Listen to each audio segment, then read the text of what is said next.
maka ia pun merasa cukup dengan kadar yang paling sedikit dan paling rendah jenisnya. Ia tunda harapannya hingga sehari atau sebulan supaya tidak memperbanyak kesabaran atas kemiskinan yang dapat menyebabkan tamak dan meminta-minta serta merendahkan diri kepada orang-orang kaya. Nabi SAW bersabda, Inna ruhal qudusi nafasa fi raw'i an-nafsan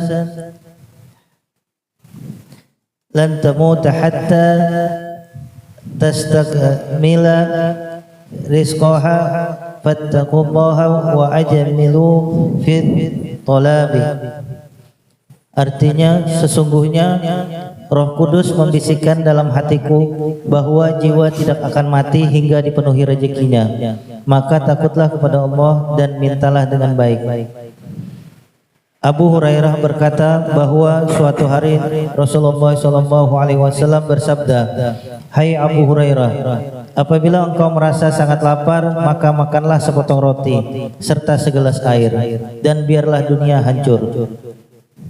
Mengatasi ketamakan dan obat penghasil sifat qanaah, obat ini terdiri dari 3 rukun, yaitu sabar, ilmu, dan amal.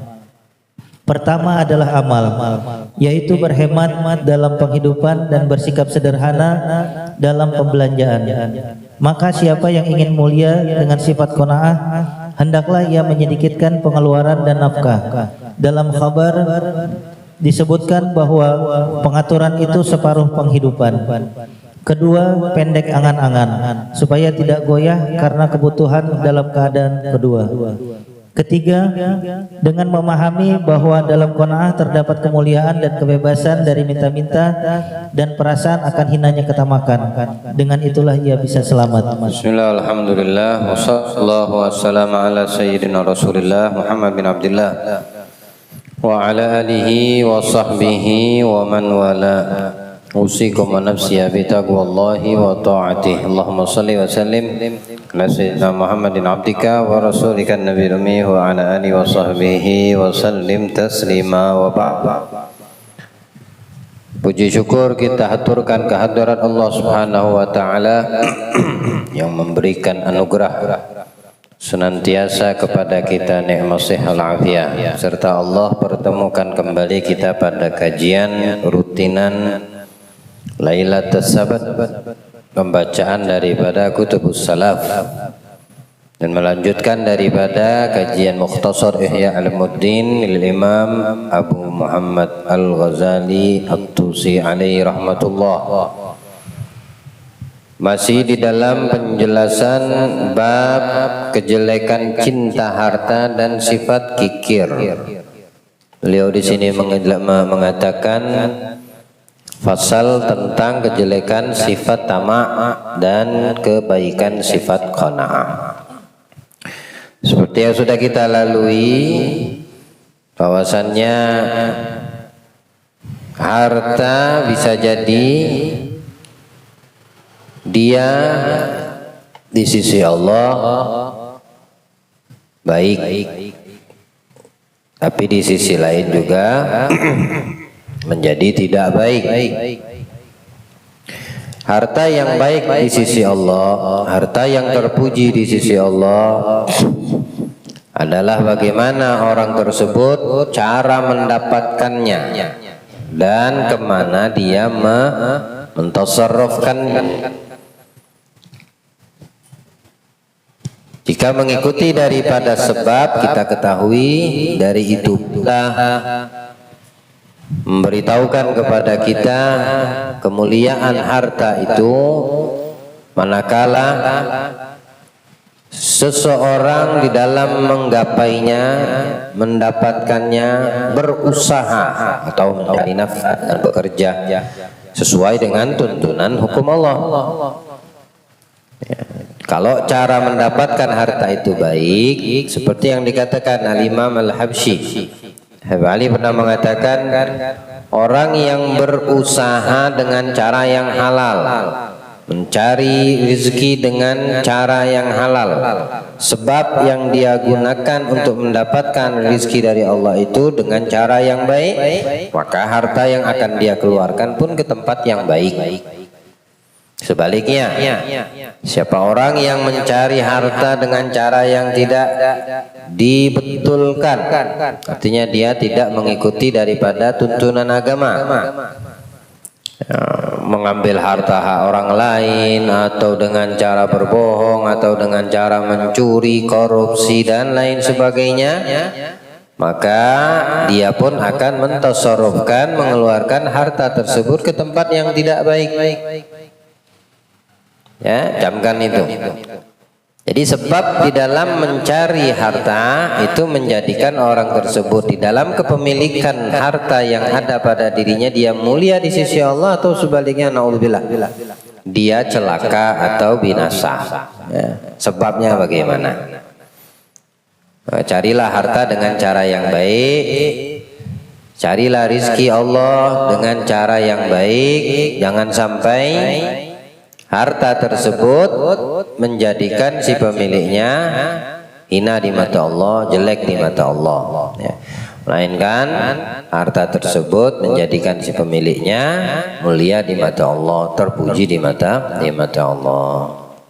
Nah, di dalam kepemilikan harta terdapat sifat-sifat yang bisa memuliakan orang tersebut, juga terdapat sifat-sifat yang bisa membinasakan orang itu juga. Pada pasal ini Imam Ghazali menjelaskan sifat yang jelek namanya tamak, rakus. Ya, sifat rakus, sifat tamak. Sedangkan sifat qanaah baik, terpuji. Orang kalau seandainya berurusan dengan harta manusia ini nggak akan ada habis-habis dan tidak pernah merasa. Ya, dibilang dua perkara yang tidak membuat orang kenyang. Yang pertama ilmu bagi penuntut, yang harta bagi pencari harta, pengumpul kekayaan. Nah ini di orang nggak bakal pernah kenyang. Tamam. Orang yang sibuk waktunya dengan mengumpulkan duniawi, maka dia tidak akan pernah kenyang terhadap apa yang dikumpulkannya. Besok hari ini dia dapat 1.000, besok dia mau tambah kalau bisa 2.000. Besoknya lagi harus di-up jadi 10.000. Terus begitu, nggak bakal pernah kenyang. Penuntut ilmu begitu juga. Dia tidak pernah kenyang melalui ilmu yang dipelajarinya. Tiap kali dia melihat ilmu, tiap kali dia mendapatkan sesuatu yang perkara berkaitan dengan perkara keilmuan atau ukhrawi, tidak bakal kenyang. Timbul terus sifat penasarannya, ingin mendalami ilmu agama. Nah, sebaik-baik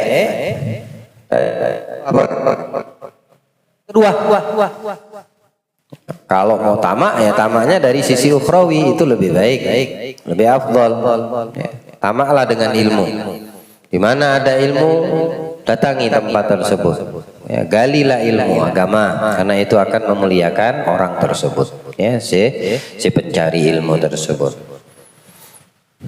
Kata Imam Ghazali, kemiskinan itu terpuji. Ya. Namun di sisi lain, kalau orang tidak bisa bersabar akan kemiskinan, itu bisa menjadi sebab orang tersebut kufur. Kadal faqra ayyakuna kufra. Bisa jadi kemiskinan itu menjadi sebab orang tersebut si miskin bisa kafir. Kalau dia tidak sabar, kalau dia tidak bisa menerima. Nah itulah pentingnya dan mulianya sifat qanaah. Tamam. Jadi kemiskinan itu terpuji, tetapi patut orang fakir tidak mengharapkan milik orang lain. Masing-masing itu sudah ada bagiannya. Allah ingin menjadikan fulan kaya raya, dia maha tahu. Kalau dijadikan miskin malah dia gugur, maka Allah jadikan dia tetap kaya. Allah jadikan fulan miskin karena Allah juga lebih maha mengetahui keadaan. Kalau dikayakan dia takabur, sombong, meremehkan orang. Maka dengan keadaan seperti apapun yang saat ini ada pada diri setiap manusia, itulah yang terbaik dari Allah yang harus disyukuri. Tamam. Miskin itu sudah ketetapan Allah, menjadi kaya juga menjadi bagian ketetapan Allah. Kalau Allah jadikan di antara manusia tersebut kaya dengan harta benda, maka hendaknya dia pandai bersyukur. Kalau Allah jadikan di antara hambanya itu miskin, maka hendaknya jadikan dirinya pandai bersabar dan menerima ketetapan Allah, ridho dengan apa yang telah ditetapkan Allah Subhanahu wa taala. Tapi semua itu adalah ujian. Ya, tidak kaya itu menjadikan orang mulia di sisi Allah, wala miskin menjadikan orang mulia di sisi Allah, sehingga si kaya dan si miskin memahami bahwasannya kekayaan kah atau tidak kaya itu ujian dari Allah. Dari itu dia bisa mengambil ibar pembelajaran, dia bisa mengambil hikmah. Oh, Allah jadikan aku kaya, banyak harta, ini ujian buatku. Nah, dia paham. Ya, maka dia tidak akan sombong kepada orang, dia akan gunakan hartanya dengan sebaik-baik cara menggunakan, dikemanakan, cara mendapatkan. Dia akan mengikuti bagaimana yang diinginkan Allah Subhanahu wa taala. Kalau dia pahami kekayaan itu adalah ujian. Jika ada orang minta bantu, dibantunya. Tanpa orang meminta bantu, dia terlebih dahulu mengeluarkan harta benda untuk membantu yang membutuhkan. Nah, ini orang yang paham. Begitu juga si miskin, dia paham kalau ini adalah ujian dari Allah, maka dia bersabar. Timbul sifat merasa cukup dari apa yang telah Allah berikan pada dirinya. Nah, ini orang yang paham. Allah jadikan kita termasuk insya Allah dalam kondisi apapun meyakini daripada semua itu tidak luput daripada ketetapannya Subhanahu wa ta'ala. Kadang melihat apa yang didapatkan oleh orang yang tidak kita miliki, ada timbul keinginan ya, pengen seperti mereka. Nah, itu angan-angan yang sia-sia, hayalan yang sia-sia.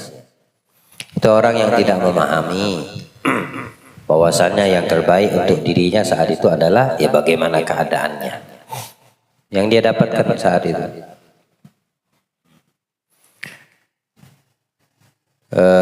Dikatakan harta itu, kekayaan itu paling rendahnya bagian rizki dari Allah, namanya kekayaan. Bukan larangan orang mau kaya itu dalam Islam ini, kalau bisa kalian itu kaya, cuma kekayaan seperti apa yang dimaksudkan, beragam maknanya.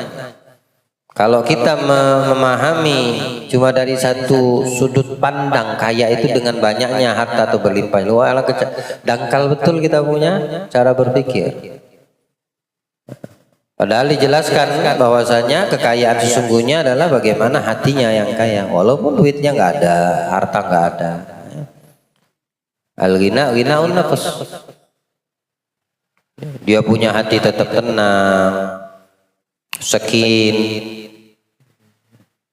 dalam keadaan kondisi situasi apapun mau bergejolak, dia punya hati tetap tenang, ada nggak ada tenang. Nah, itu orang kaya yang seperti itu. Hatinya yang milioner tuh hatinya selalu berbesar hati, tabah, sabar, bersyukur, qanaah, merasa cukup, gak pernah mengeluh. Oh, kaya betul hatinya orang itu. Nah, itu yang seperti itu yang dimaksudkan. Nah, ini kita kadang dari satu sudut pandang aja, kalau banyak harta udah kaya gitu. Ya, itu secara zahir, lahiriahnya seperti itu. Tapi tanya sama orang yang kaya harta tapi miskin batin, miskin rohaninya, nyaman gak hidup mereka? Nah, belum tentu. Hanya orang yang kaya raya tidur aja sulit, harus minum pakai obat. Ayo, takut dia punya ini, serba ketakutan. Tidak sedikit yang seperti itu.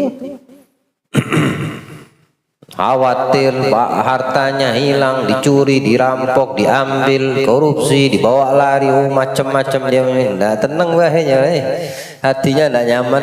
Ya.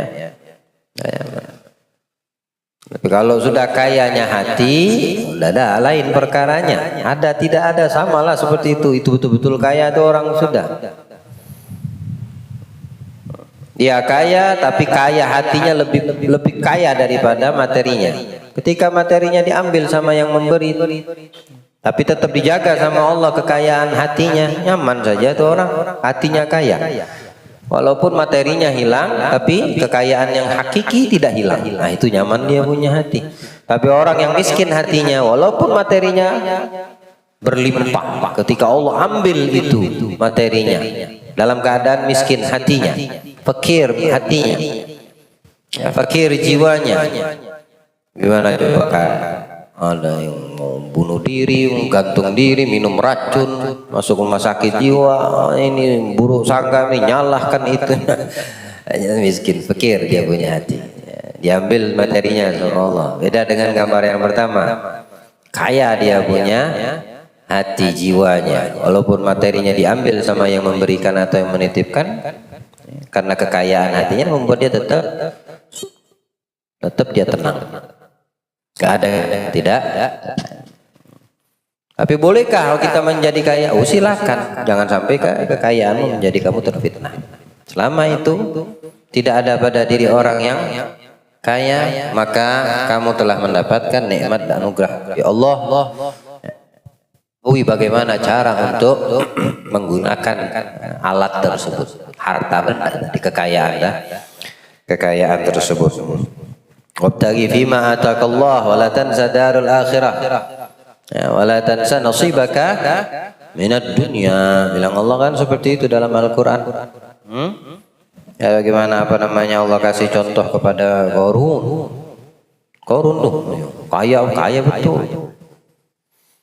Betul kaya. Bilang Allah dalam Al-Quran, inna Qaruna kana min qaumi Musa fa bagha alaihim wa atainahu minal kunuz ma inna mafatihahu latanu bil usbati ulil quwwah. Qarun itu bagian daripada kaumnya Nabi Musa. Akan dikatakan dalam riwayat, dalam tafsir itu sepupuan Nabi Musa sama Qarun itu sepupu dari sisi ayah. Tapi memang dia punya kelebihan yang Allah kasih kelebihan di zamannya itu. Tapi itu kan ujian, cobaan. Dia punya suara merdu. Kalau baca Taurat itu Masya Allah, yang dengar tuh nyaman, enak dengar itu. Dia bagian daripada kaum Bani Israel, umatnya Nabi Musa sebelum Nabi kita Muhammad SAW. Tapi dia bertingkah zalim kepada orang-orang yang ada di sekitarnya. Allah datangkan dia kunuz, harta kekayaan yang berlimpah. Harta karun, ini namanya kan Qarun. Sampai sekarang kita kenal Qarun, namanya harta karun lagi panggilannya, itu namanya Qarun. Dari itulah asal mula sebutan. Apapun yang kau temukan di dalam perut bumi atau di mana tempat, harta karun. Nah, Qarunnya mana? Dialah sama harta bendanya itu dibinasakan sama Allah. Itu sebagai tolak ukur, contoh baik-baik contoh yang diberikan kepada kita orang yang beriman, apa yang Allah ceritakan kepada Nabi kita Muhammad di dalam Al-Quran. Sedikit memahami cara bersyukur atas nikmat atau ujian yang Allah berikan perihal harta kekayaan atau perihal duniawi, itulah jadinya sebagaimana Qarun, salah satu yang Allah ceritakan kepada Nabi kita Muhammad sallallahu alaihi wasallam. Qala lahu qaumuhu la tafrah innallaha la yuhibbul farihin. Sampai kaumnya itu, orang di sekitar kampungnya itu, penduduk di zaman itu mengatakan kepadanya, jangan kamu berlebihan di dalam bahagia, senang, happy. Kalau dapat harta kan manusia tuh umumnya gimana? Nangis. Adakah? Ada, tapi sedikit yang seperti itu. Nangis karena takut dan paham ini ujian dari Allah. Tapi umumnya kita kalau mendapatkan harta benda kekayaan, senang ya. Tapi Allah tidak suka orang yang senang itu melampau. Ya, dengan sebab itu dia lupa kepada yang mendatangkan. Seperti orang yang terlalu melampau di dalam kebahagiaan dan kesenangan, dia akan lupa kepada siapa yang mendatangkan kesenangan untuk dirinya. Innallaha la yuhibbul farihin. Wabtaghi fima ataqallahu daral akhirah wa la tansa nasibaka minad dunya. Dari inti punya harta, apa yang Allah siapkan, Allah telah berikan, Allah datangkan, Allah siapkan di atas muka bumi ini, cari, nggak apa-apa. Inti mau dengan cara berdagang, pengusaha, pembisnis sukses, nggak apa-apa. Tapi yang penting itu semua, dari itu semua adalah apa yang berkaitan dengan akhirat kita. Amal soleh yang udah disiapkan sama Allah, lakukan itu, amalkan, kerjakan, tegakkan hukum Allah. Wala tansa nasibaka minad dunya, ya, bagian dari dunia itu jangan juga kamu lupakan, yakni jangan jadi prioritas sehingga perkara akhirat kita dibuatnya lalai, ya, terlupakan, persentasenya kecil ketimbang urusan kalau dibandingkan dengan urusan duniawi. Enggak, bukan seperti itu. Banyaknya anugerah yang Allah berikan, Allah persiapkan, Allah bentangkan di dalam kehidupan kita. Ini yang mesti kita cari, karena itu yang kita bawa setelah kita mati. Adapun kekayaan, mana ada kita bawa? Ya, dia tinggal tetap di atas bumi. Yang punya di atas bumi sekarang masuk ke dalam perut bumi. Hartanya tinggal tetap di atas perut bumi. Jadi rebutan ahli waris. Jadi rebutan orang. Kita yang kaya raya waktu masih hidup, setelah mati nyaksikan aja, begini dampaknya. Andaikan orang yang kaya raya meninggalkan dunia ini, dia mengetahui dampak tidak baik atau mudarat kekayaan yang dimilikinya, ia akan habiskan di masa hidupnya di jalan Allah. Wala tansa nasibaka minad dunya, artinya jangan kamu lupakan bagianmu terhadap dunia, tidak menjadi prioritas urusan duniawimu. Ya. Carilah dengan cara yang baik. Apa yang kamu dapatkan itulah bagianmu dari apa yang telah dipersiapkan Allah Jalla fi'ala. Tapi tidak menjadikan engkau ambisi terhadap dunia hingga menjadikan kita lupakan perkara akhirat. Wa ahsin kama ahsanallahu ilaik, dan berbuat baiklah, berbuat ihsanlah sebagaimana Allah telah berbuat ihsan kepada kalian. Ya, bahkan kebaikan Allah itu melampaui dari apa yang belum kita dapatkan, sudah Allah berikan. Jadi berbuat baik kita kepada Allah sebagaimana Allah telah baik kepada kita. Ya. Andai contoh orang berbuat jahat kepada kita, apa dibalas dengan kejahatan? Tidak, halu, itu orang jahat, terserah. Tapi yang kamu ingat, Allah baik kepadaku. Kalau aku berbuat jahat atau membalas kejahatan orang dengan kejahatan, berarti aku tidak membalas kebaikan yang telah Allah berikan untukku. Kenapa? Dia kan manusia juga, hambanya Allah, ciptaannya Allah. Ya toh? Urusan dia sama Allah. Tapi urusan aku dengan Allah melalui ujian kejahatan, kejelekan orang yang membenciku, yang memfitnahku, aku tetap harus baik. Inilah cara aku membalas kebaikan Allah yang diberikan kepadaku. Ahsin kama ahsanallahu ilaik. Wala tabghil fasada fil ardh. Jangan kau membuat kerusakan di atas muka bumi. Jangan kamu buat keonaran. Maksudnya apa keonaran? Al-ma'siyah wal munkarat. Ya. Itu kerusakan tuh, merusak bumi ini, di atas muka bumi ini kerusakan yang umumnya ya zahirnya ada orang yang merusak, memang betul. Hutan ditebang dan lain sebagainya, dibakar dan lain sebagainya lah, Pak. Tapi pada hakikatnya membuat kerusakan di atas muka bumi ini bil ma'siyah. Nah, hukum Allah tidak dia tegakkan. Nah, itu larangan dari Allah. Wala tabghil fasada fil ardh innallaha la yuhibbul mufsidin. Allah tidak suka, Allah paling benci sama orang yang membuat keonaran di atas muka bumi ini, membuat kemungkaran. merusak bumi ini. Allah ciptakan begitu indahnya ini dunia ini, bumi ini. Ya, dirusaklah sama kita manusia dengan maksiat yang kita lakukan. Allah jauhkan kita insya Allah ya, daripada titel perusak di atas muka bumi ini. Tapi Allah jadikan kita hamba-hamba yang selalu berbuat ihsan. Qala innama utituhu ala ilmin indi. Bilang si Qarun, Allah itu maha tahu. Iya betul. Allah tahu, lebih tahu apa yang dikasihkannya kepadaku. Dia lebih tahu aku pantas maksudnya untuk mendapatkan kekayaan ini yang tidak apa namanya, tidak terbatas. Itu bayangin, bawa kuncinya aja ulil guwah, orang yang paling kuat, nggak mampu ngangkat kunci perbendaharaan Qarun. Ya. Ma inna mafatihahu latanu bil usbati ulil guwah. Orang yang paling kuat tak mampu mengangkat kunci perbendaharaan ya, yang dimiliki oleh Qarun. Saking banyaknya gudang hartanya itu, emasnya, apalagi peraknya, semua yang bernilai berharga.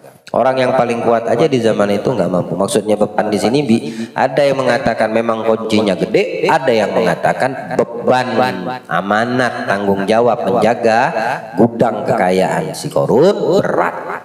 Atau orang gede pun nggak mampu. Maksudnya mungkin bisa orang yang kagak gede tapi amanat untuk menjaga ya kekayaan tersebut berat, jadinya beban. Allah tahu aku cukup, Allah maha mengetahui aku pantas untuk mendapatkan ini. Para ulama mengatakan dia diberikan kepiawaian Allah dalam ilmu kimia. Mungkin ada gaul dhaif. Ya, artinya ilmu yang diberikan Allah kepada Qarun itu yang dia bisa membuat satu penemuan ciptaan-ciptaan ya, yang menjadikan apa namanya dia mendapatkan banyak kekayaan karena dia punya penemuan-penemuan itu apa namanya dipakai oleh orang-orang, dibeli dia punya apa namanya sains kah, temuan kah ya, dibeli dengan harta kekayaan sehingga dia jadi orang yang kaya raya. Hilang Allah la walam ya'lam anna Allah qad ahlaka min qablih minal quruni man huwa asyaddu minhu quwwatan wa aktsaru jam'a. Ini kasih tahu Allah kepada Nabi kita Muhammad, sampai kepada kita. Tidak tahukah kalian, kata Allah, sampaikan ya Muhammad kepada yang hadir malam ini. Ya, Al-Qur'an ini kan berlaku sampai hari kiamat. Kita disuruh pahamin. Kata Allah kepada Nabi Muhammad, sampaikan kepada Ahmad Syarif, sampai kepada Nanang, sampaikan kepada Kevin, Muhammad, Ateng, sampaikan. Karena Al-Quran itu sepanjang masa. Awalam ya'lam anna Allah qad ahlaka min qablihi minal qurun. Kasih tahu mereka ya, orang-orang yang berurusan sama seperti Qarun ini. Bukankah aku sudah membinasakan orang-orang jauh orang sebelum si Qarun ini? Firaun, Haman, Namrud, tuh jauh sebelum itu sudah dicontohkan sama Allah. Sudah kubinasakan orang yang lebih kuat dari si Qarun, bahkan kata Allah kubinasakan. Dan paling banyak pengikutnya udah kubinasakan, kata Allah. Tidakkah cukup itu untuk kita jadikan pelajaran? Ataukah waliyadu billah masih timbul sebagaimana yang di sini dikatakan mengharapkan milik orang lain, timbul angan-angan apa namanya hayalan, melihat tuh orang kaya pengen jadi orang kaya, melihat itu punya kendaraan pengen punya seperti ini. Gambaran sebagaimana orang-orang di zaman tersebut Qarun ya. Fakharaja bihi fakharaja ala qaumi fi zinatih. Dia keluar Qarun ini di tengah-tengah masyarakatnya di masa itu, fi zinatih, dengan kekayaannya, perhiasannya, semua hartanya, kunci dibawa semua, pakaian-pakaian yang serba mewah hebat, hatta pembantunya dipakaikan pakaian yang luar biasa mewahnya. Kalau dia dikelilingin pakaian itu dari emas, keretanya, kendaraan semua dari emas, supaya orang lihat. Waktu dia keluar tuh sama rombongan rame, yang ngawal dia aja rame, yang ngawal harta benda itu hartanya dibawa juga, cuma untuk pamer ya sombong akibatnya itu afatnya kejelekan urusan masalah harta. Apa ayatnya? Fakharaja ala qaumihi fi zinati qala alladziina yuriduna al-hayata dunya. Lalu yang melihat nih orang-orang yang menginginkan dunia, yang berangan-angan pengen seperti Qarun. Ya laita lana mithla ma utiya Qarun innahu ladzu hadzin 'adzim. Oh coba kita dikasih kekayaan kayak beruntung betul si Qarun itu dapat apa yang dia miliki. Coba kita kayak itu angan-angan nah. Pengen kan jadinya? Umum gak seperti itu? Kadang kita dapetin, kadang terbesit. Nah itu sudah didapatkan orang-orang di masa si Qarun nih Allah ceritakan. Nah, jangan kita sebagaimana pengikut atau orang berangan-angan sebagaimana mereka yang Allah ceritakan ketika melihat Qarun dengan kekayaan. Ya laitana mithla ma utiya Qarun innahu ladzu hadzin 'adzim wa qala alladziina utul ilma. Tapi ada orang-orang yang berilmu, orang yang faham, orang yang kenal sama Allah, orang yang ngerti akan fitnah daripada harta tersebut. Apa yang mereka katakan? Wa qala alladziina utul ilma wailakum thawabullahu khairun liman amana wa amila shalihan wa la yulaqaha illas sabirun. Celaka kalian. Maksudnya orang yang berangan-angan seperti apa yang dilihat mereka terhadap Qarun, pahala di sisi Allah lebih baik. Paham nih orang ahlul ilm, paham dia. Orang yang Allah bukakan hatinya, ngerti dia tidak tertipu dengan harta kekayaan, dia tidak tertipu dengan kemewahan yang mereka lihat dan saksikan. Mereka mengatakan celaka kalian terhadap angan-anganmu, pahala di sisi Allah lebih besar, lebih baik. Untuk siapa? Liman amana wa amila shalihan. Untuk orang yang beriman pada Allah dan melakukan amal amal kebajikan. Iman melakukan amal kebaikan. Bagi orang yang paham. Kalau orang yang nggak paham, itu dah ngelihat Qarun langsung berangan-angan pengen ya. Tapi orang yang ahlul ilm, Allah kasih ilmu, Allah bukakan hatinya, Allah terangi hatinya dengan ilmu. Nah, mereka mengatakan pahala di sisi Allah lebih gede dari apa yang didapatkan si Qarun. Fakhasafna bihi bidarihi al-ard. Kami tenggelamkan dia, kata Allah. Ada? Kami tenggelamkan siapa? Qarun. Wa bidarihil arda fama kana lahu min fi'atin yansurunahu min dunillah. Tidak ada yang bisa nolong udah. Qarunnya, hartanya, dan itu disaksikan. Ya, disaksikan sama yang hadir itu. Termasuk yang pengen, yang berangan-angan pengen jadi seperti kau, pengen punya harta kekayaan seperti kau, Qarun, dinyaksikan Allah telan tuh Qarun sama harta kekayaannya. Dalam riwayat telannya bukan sekaligus, jengkal per jengkal, syibran bi syibrin, satu kilan, jengkal. Bukan langsung kagak, sedikit sampai tenggelam kepala, sampai tinggal leher, sampai terus. Dan dikatakan Nabi itu Qarun akan selalu ditelan sama bumi sampai hari kiamat. Oh lu kiamat belum? Kapan itu Qarun? Berapa? 3.000-an tahun yang lalu, sampai sekarang masih ditelan sama bumi. Sejengkal. Sampai kapan? Ila yaumil qiyamah, sampai Allah bangkitkan hari kiamat. Baru selesai dia tenggelam. Dalamnya bumi ya. Ada yang tahu kedalaman bumi? Wallahu a'lam. Nah, itu karena kesombongan dia terhadap kekayaannya, hartanya.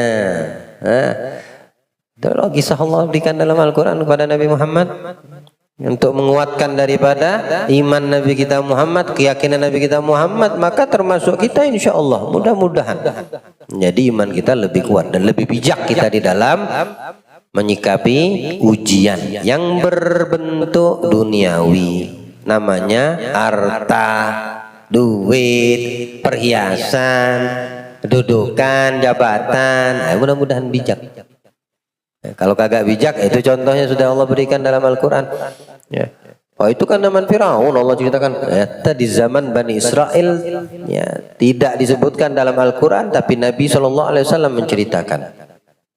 Pernah suatu ketika Nabi ceritakan di zaman Bani Israel juga, gara-gara sombong. Sombongnya bukan karena harta, pakaian. Akhirnya ditelan bumi sejengkal demi sejengkal. Bilang Nabi Sallallahu alaihi wasallam. Memberikan pemahaman untuk kita insyaallah. Ya. Lalu yang melihat gimana? Yang tadi pengen seperti Qarun gimana? Masih pengen? Ya, manalah mereka menginginkan lagi, sudah takut. Tadinya kepengen, oh ya laitalana mithla ma utiya Qarun. Untung sekali, coba kita dikasihkan Allah seperti yang Allah kasih untuk Qarun. Nah, sekarang ketika melihat udah tenggelam Firaun sama Qarun sama harta benda kekayaan semua, ndak lagi dia ngomong wa asbahalladzina tamannau makanahu bil amsi yaqulun. Dan yang melihat apa yang Allah berikan dari azabnya terhadap Qarun dan hartanya, mereka yang menyaksikan, yang berangan-angan pengen tadi, mereka mengatakan sekarang berbeda. Wa ka'annallaha yabsutu rizqa liman yasha'u min ibadihi wa yaqdir. Pantas sudah betul sudah Allah itu membagi menentukan rizki kepada siapa yang diinginkan. Itu yang dibilangnya sekarang. Tapi betul. Yang tadi berangan-angan melihat pengen seperti apa yang didapatkan Qarun, sekarang mereka mengatakan beda lagi. Pantas sudah Allah menentukan siapa yang diinginkannya terhadap nasibnya, rizkinya, kayakah, miskinkah, punyakah, tidak punyakah, udah Allah paling tahu. Laula ammanallahu alaina la khasafa bina. Kalau bukan pertolongan anugerah dari Allah, mungkin kita udah ditenggelam juga sama Allah karena kita punya keinginan seperti Qarun. Wa ka'annallaha la yuflihul kafirun. Nah, orang-orang yang kafir ingkar kepada ketentuan Allah nggak bakal selamat. Nggak bakal mereka selamat. Tapi orang ahlul ilm yang mengerti, yang iman hatinya diterangi dengan keimanannya, cahaya Allah, ilmunya Allah, mereka paham. Allah berikan pemahaman insyaallah.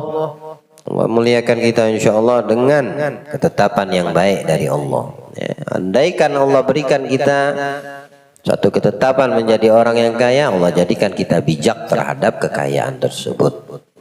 Ya, sehingga dia menjadi salah satu alat dari banyak alat untuk memuliakan kita di sisi Allah pada hari kiamat. Insyaallah. Tamam. Nabi sallallahu alaihi wasallam sabda, inna ruhul qudus nafatha fi rawi an mut hatta tastakmila rizqaha taqullah wa ajmilu fit talab.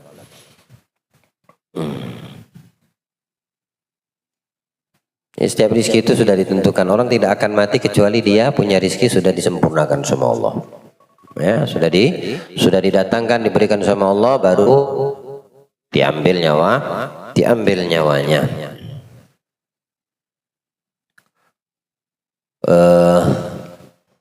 Apa namanya? Rumah akhirat ini, perkara ukhrawi yang berkaitan dengan urusan-urusan akhirat, tidak akan Allah pernah berikan kepada orang yang selalu menyombongkan diri di atas muka bumi. Allah dalam Al-Quran, tilkad darul akhirati naj'aluha lilladzina la yuriduna 'uluwan fil ardi wala fasada wal 'aqibatu lil muttaqin. Orang-orang yang betul-betul bertakwa kepada Allah yang mendapatkan akhirat. Menjadikan kita orang-orang yang bertakwa insyaallah.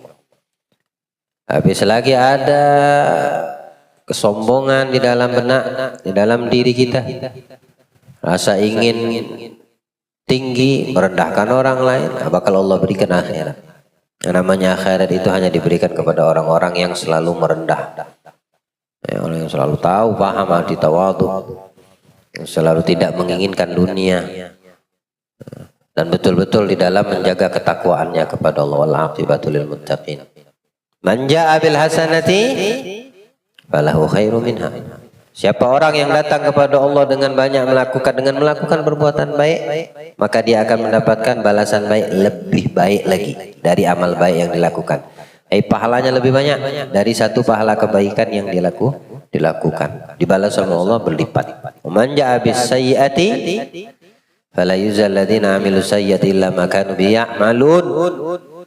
Orang yang datang menghadap Allah dengan bawa keburukan, melakukan keburukan, waktu masih hidup, Allah akan balas dia dengan satu keburukan yang dilakukan. Tapi kebaikan berlipat ganda diberikan sama Allah. Satu kebaikan nggak ada batas, Allah bisa berikan. Satu keburukan dia akan mengalami dan mendapatkan balasan atau ganjaran keburukan yang dia lakukan. Allah berikan pemahaman, insya Allah. Allah jadikan perkumpulan kita ini membukakan daripada hati kita, pikiran kita, cara berpikir kita. Jadi orang-orang yang bijak insya Allah terhadap sifat tamak, dan menjadikan kita orang-orang yang selalu memiliki sifat qanaah.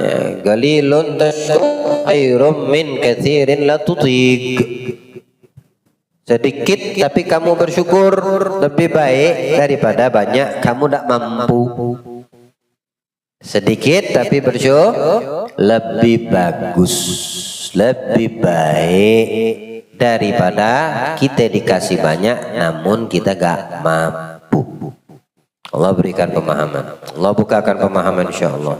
Allah terangi hati kita insya Allah. Menjadikan perkumpulan baik ini membuka menjadi sebab Allah memandang kita, merahmati kita, dan menjadikan kita hamba-hamba di dalam Allah, dan kita semua hamba ke dunia wal akhirah. Amin ya rabbal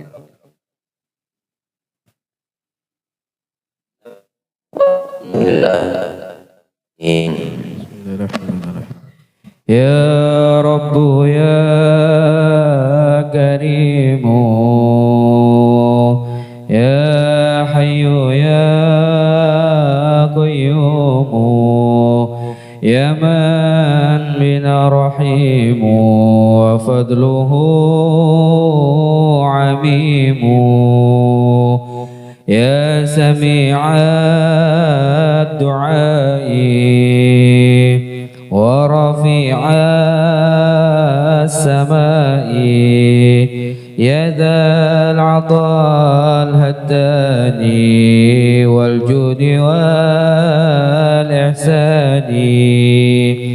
أصلح لنا سريرا ونوّر البصيرا وأصلح القلوب واغفر لنا ذنوبا واستر لنا العيوب وأعدنا المحبوب واكشف الكروب واكفنا المرهوب أحسن كما أحسنت واستر كما سترت وزد كما قد زدت وجد كما قد جدت أطمن بما أنعمت وما به مننت واحفظ لما أكرمت به وما عرفت واختم لنا بالحسنى يا ربي واعف عنا فإننا ظلمنا أنفسنا وخنا نقول باللسان ما ليس في الجنان ونظهر الإحسان ونخفي البهتان نأمر بما لا نعمل ونأتي ما لا نجهل إحساننا مساوي وصدقنا دعاوي نوري الخلائق وللورى ننافق يا ربنا اعترفنا بأننا اقترفنا وأننا أسرفنا على لظى أشرفنا فتب علينا توبة تغسل كل حوبة واستر لنا العورات وآمن الروعات واغفر لوالدينا ربي ومولولينا والأهل والإخوان وسائر الخلان وكل ذي محبة أو جيرة أو صحبة والمسلمين أجمع آمين يا ربي أسمع فضلا وجودا منا لا باكتساب منا بالمصطفى الرسول نحظى بكل سول بالمصطفى الرسول نحظى بكل سول بالمصطفى الرسول نحظى بكل سول صلى وسلم ربي عليه عند الحبيب وآله وصحبي عداد طش السحب والحمد لله في البدء والتناهي ربنا انفعنا بما علمتنا رب علمنا الذي ينفعنا رب فقهنا وفقه أهلنا وقربات لنا في ديننا محل الكتر أنثى وذكر رب وفقنا ووفقهم لما ترتضي قولا وفعلا كرما وارزق الكل حلالا دائما وأخذ أتقياء علماء نهضى بالخير ونكفى كل شر ربنا أصلح لنا كل شؤون وأقر بالرضا منك العيون واقض عنا ربنا كل الديون قبل أن تأتينا رسل المنون واغفر واستر أنت أكرم من ستر وصلاة الله تغشى المصطفى من إلى الحق دعانا والوفاء بكتاب فيه الناشي الشفاء وعلى الآل الكرام شرفا وعلى الصحب مصابه الغرر اللهم اهدنا بهداك واجعلنا ممن يسارع في رضاك ولا تولنا وليا سواك ولا تجعلنا ممن خالف أمرك وعصاك وحسبنا الله ونعم الوكيل ولا حول ولا قوة إلا بالله العلي العظيم صلى الله على سيدنا محمد وعلى آله وصحبه وسلم والحمد لله رب العالمين. لا إله إلا الله الموجود في كل الزمان لا إله إلا الله الموجود في كل الزمان. لا إله إلا الله المعبود في كل مكان لا إله إلا الله المعبود في كل مكان. لا إله إلا الله المذكور بكل لسان. لا إله إلا الله المذكور بكل لسان. لا إله إلا الله المعروف بالإحسان. لا إله إلا الله المعروف بالإحسان. لا إله إلا الله كل يوم هو في شان. لا إله إلا الله كل يوم هو في شأن. لا إله إلا الله الأمان الأمان. لا إله إلا الله الأمان الأمان. من زوال الإيمان ومن فتنة الشيطان يا قديم الإحسان كم لك علينا من إحسان القديم يا حنان يا منان يا رحيم يا رحمن يا غفور يا غفر اغفر لنا وارحمنا وأنت خير الراحمين. صلى الله على سيدنا محمد وعلى آله وصحبه وسلم والحمد لله رب العالمين.